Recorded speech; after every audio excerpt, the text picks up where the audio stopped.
traffic jam in Harlem that's backed up to Jackson Heights. There's a scout troop short a child, cruise ships do, and I go wild. Car 54, where are you?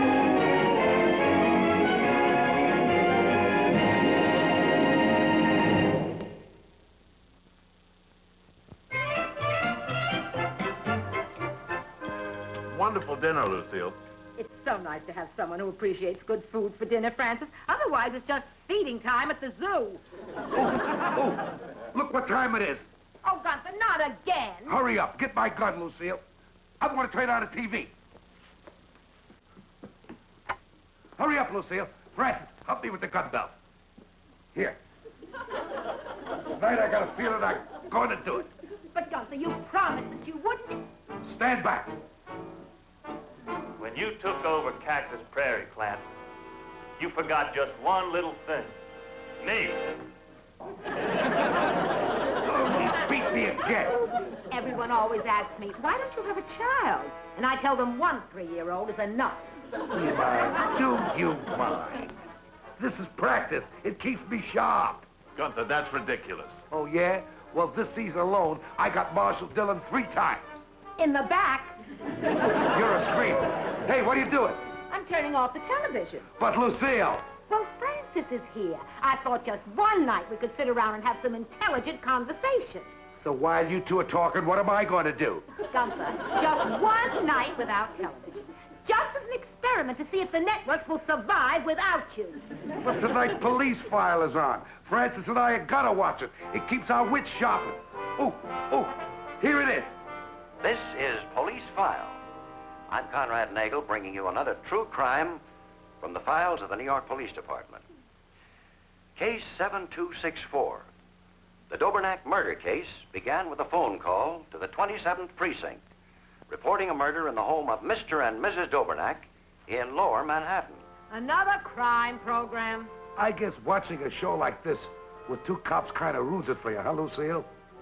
We can figure out what happens before you even see it. How did it happen, Doc? I'll tell you in a minute. It's obvious. Look at the position of the body. He was shot. With no powder burns? He was stabbed. Well, Doc, poison. Good thing. If you'd only shut up and give us a chance to think. Boy, what a blabbermouth. How long has he been dead, Doc? Rigor mortis hasn't set in yet. I'd say under 2 hours. No. There's still gun smoke in the room. It must have been within 10 minutes. Well, Doc, 3 weeks. Nice work, Sherlock. Do you mind? Do you mind? Let's face it, Gunther. That's why we're just patrolmen. Let's leave the solving of murder cases to men with experience, like our Captain Block. Captain Benson, the murder is confessed. It was just as you had it figured out. It was the maid. It was Dobernack's wife. Well, you were wrong 100%. You want to take one more guess who the sponsor is? All right. Now, ladies and gentlemen, here is the real Captain Benson of the 27th Precinct who cracked the case. A brilliant piece of police work, Captain. Brilliant. He used to be in my class at the police academy. He kept losing his gun. Kind of. Oh, you're just jealous because you've never had a case on that show. Jealous? Me jealous? Of course I'm jealous. Now look at that precinct of his, the lucky dog. He's got murders, burglaries. It's a hotbed of crime. And what happens at my precinct, the 53rd Precinct? Nothing. It's made up of law-abiding, upstanding citizens. It's enough to turn your stomach.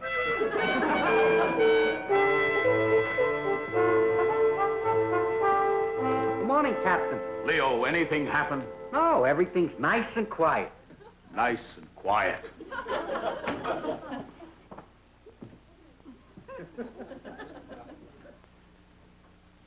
Oh!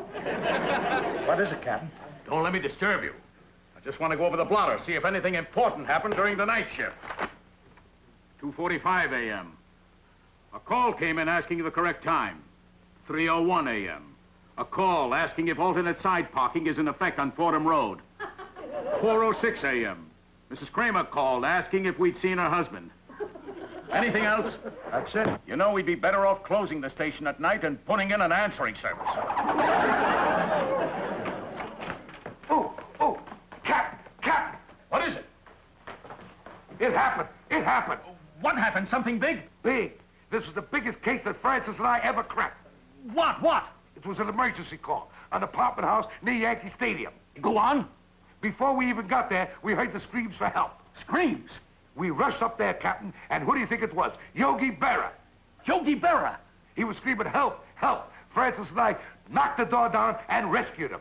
Quick, was it a burglary, a kidnapping attempt? No, he locked himself in a bathroom. Locked himself in the bath. Yogi Berra locked in a bathroom.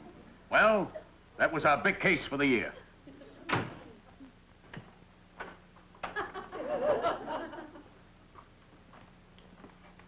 Excuse me, where can I find Captain Block? Someone to see you, Captain. It's Conrad Nagel. Quiet! So what? Stop making such a fuss. Do I look all right?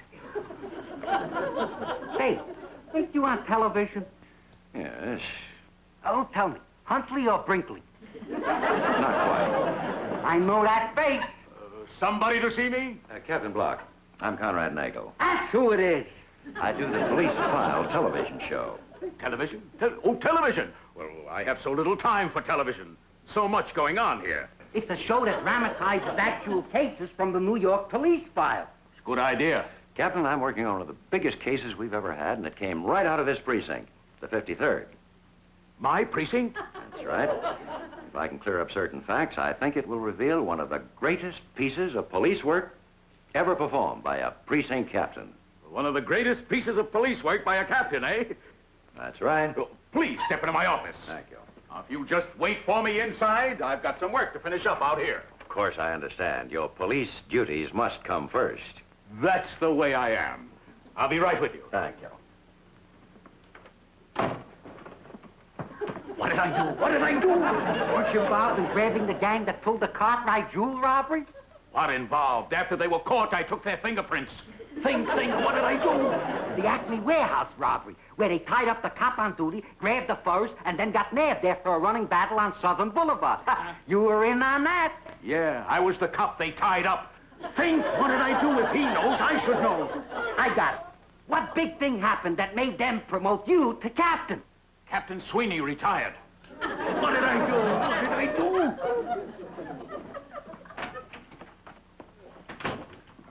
Sorry I kept you waiting. It never stops around here. Oh, I understand. Now, you were talking about some case. Yes. Captain, if I can get the facts, this will make the most exciting program we've ever had. Well, I'd like to give you the facts, but I've been on so many cases. Of course. Only you weren't in on this one. But you mentioned a captain of the 53rd Precinct. The man who was captain in 1919. That was Captain Patrick Muldoon. Oh, yes.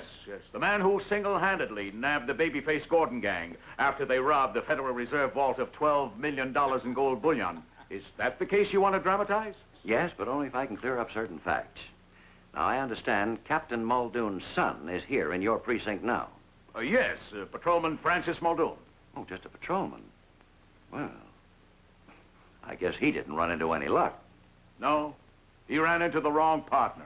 Captain, I've been through all the files, all the newspaper stories, and my last hope is Captain Muldoon's son. Maybe he can clear up what I want to know. The Babyface Gordon gang? I'm sorry, sir. That was before I was even born. Oh, yes, of course. But didn't your father ever talk to you about it? The $12 million robbery, the most perfectly executed crime of the century.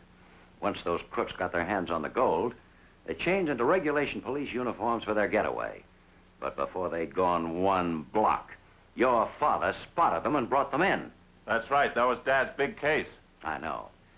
But Muldoon, didn't your father ever mention how he recognized those men as crooks? That's the key to the whole case. How did he know? Sorry, sir. I guess he just knew. I see. Maybe he left some personal records. There's a lot of stuff in an old trunk in the basement. I'll look through it tonight.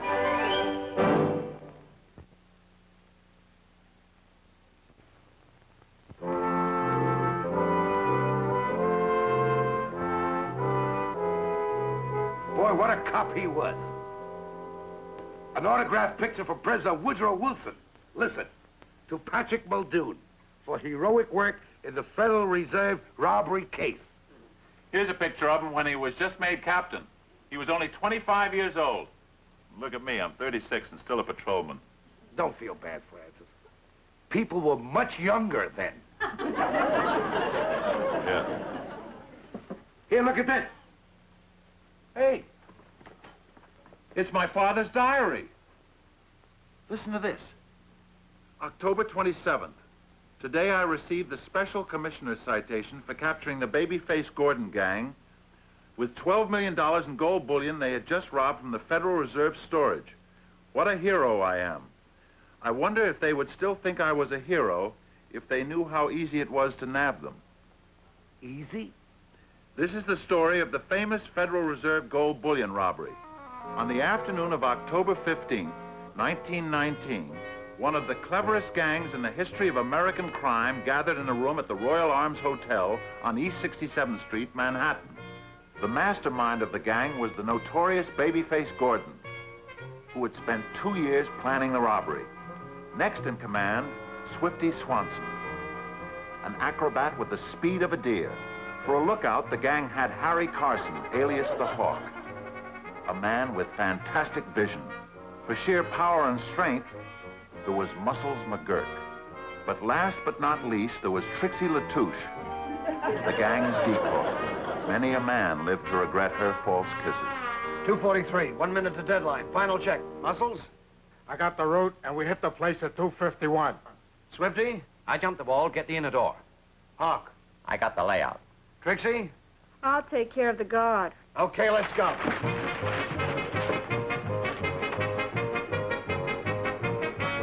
At 2:51, Trixie went into action. Oh, my ankle! Here, ma'am. Let me help you inside where I can apply first aid.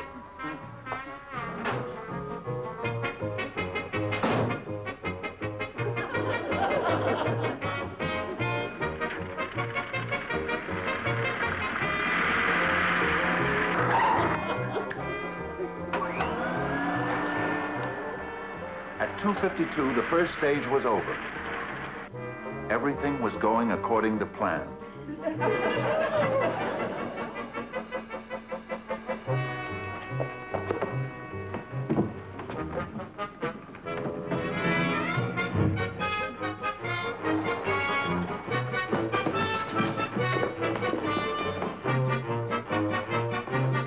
Drill.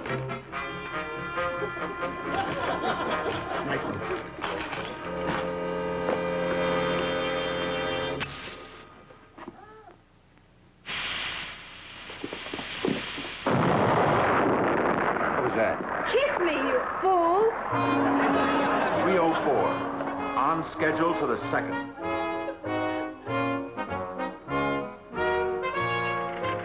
3:05, and now for the perfect getaway. Into the police uniforms that Babyface had provided. No one would stop a police car with 4 policemen obviously on duty.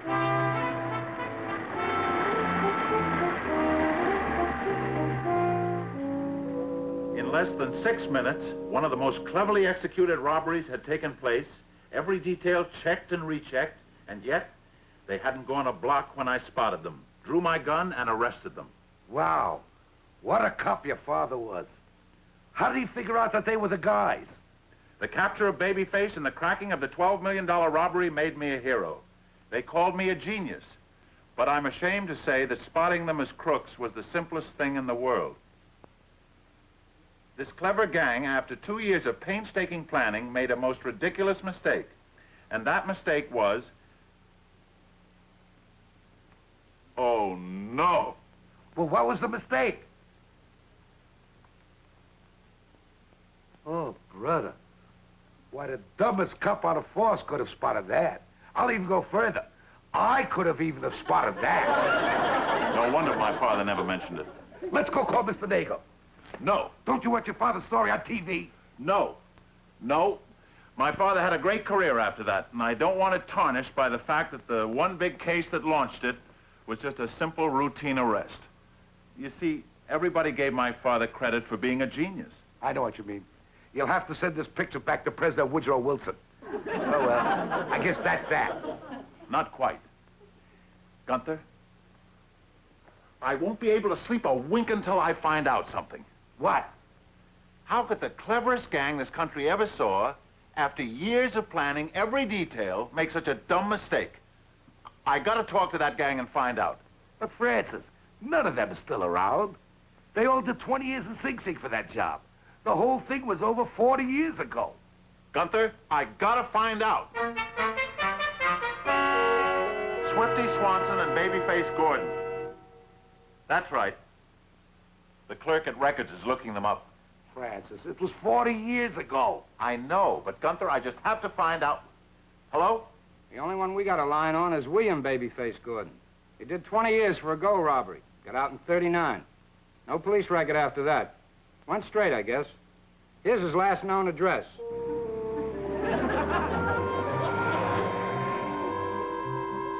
Mr. Gordon, I don't want to open old wounds, but there is one thing I have to find out about that Federal Reserve gold robbery back in 1919.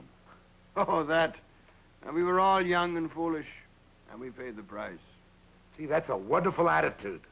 Mr. Gordon, the one thing I have to find out is how, after all that preparation for the robbery, you could have made such a simple mistake that led to my father spotting you as a gang of crooks.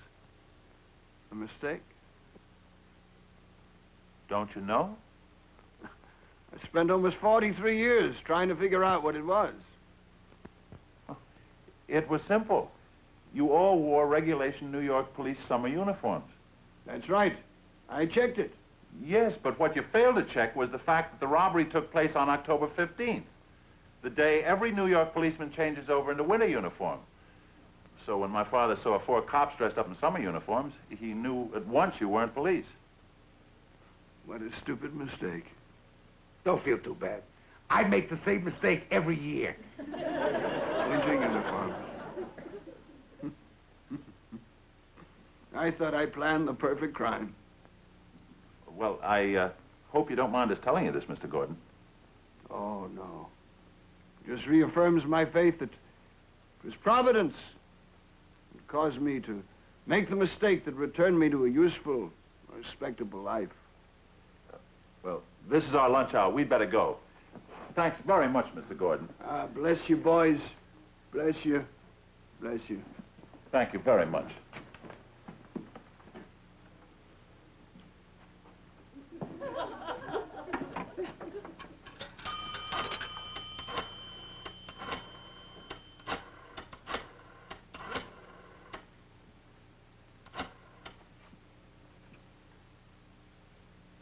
Hello, Hawk. I found out what went wrong. Get the gang together. We're doing it again. This time we can't miss. Okay, Babyface. Yeah. I got all their phone numbers.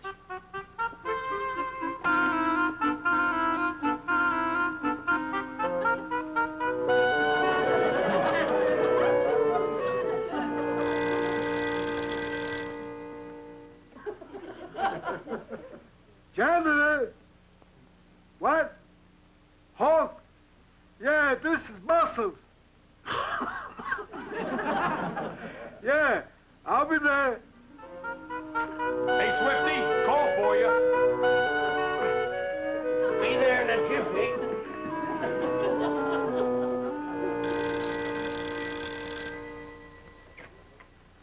Hello? Trixie LaTouche. Mother, a call for you.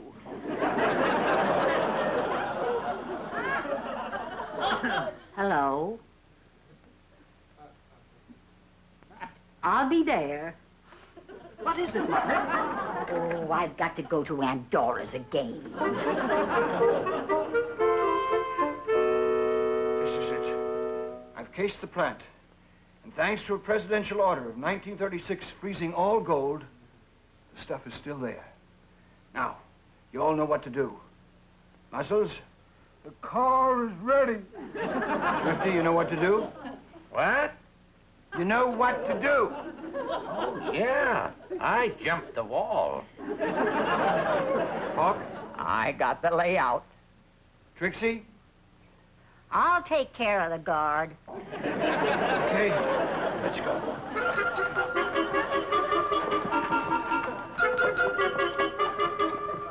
Swifty, come on.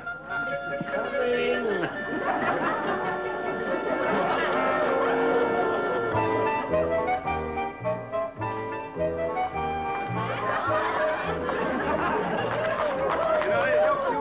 Oh, my ankle! Here, we'll take care of that.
Something, Mother? No.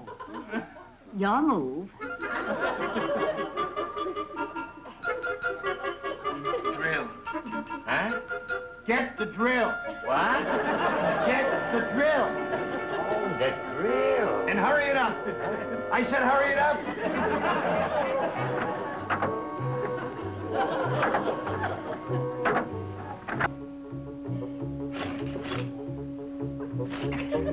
Nitro. Eh? Nitroglycerin. What? Get the nitroglycerin. What? Nitroglycerin. Nitroglycerin. What's that you were saying? Such a racket out there I couldn't hear you. I said it must be very lonely for you, being a widow. Oh, yes. And you said you were a widow? Oh, yes. I live with one of my daughters.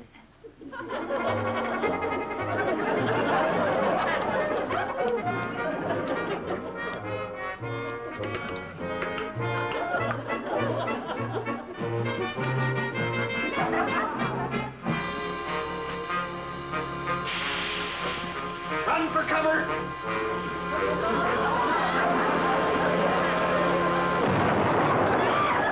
And this is my youngest grandson.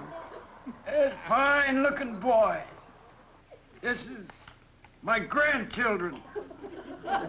Here it is, boys. Come on, Muscles.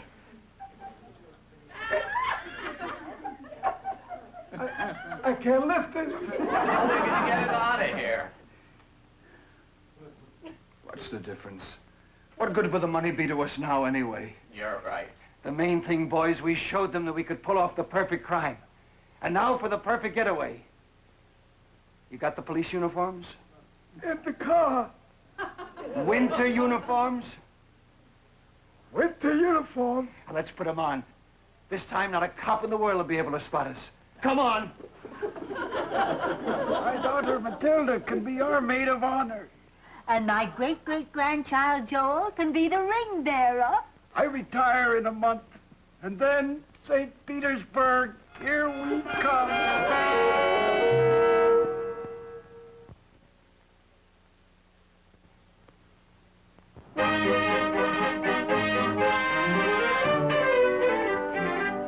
I can't get over how a smart outfit like that could make such a stupid mistake.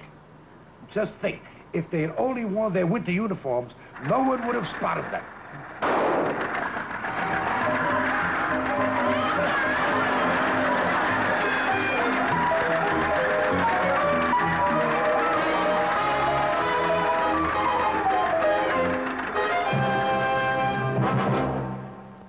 There's a holdup in the Bronx. Brooklyn's broken out in fights. There's a traffic jam in Harlem that's backed up to Jackson Heights. There's a scout troop short a child. Cruise ships do and idle wild. Car 54, where are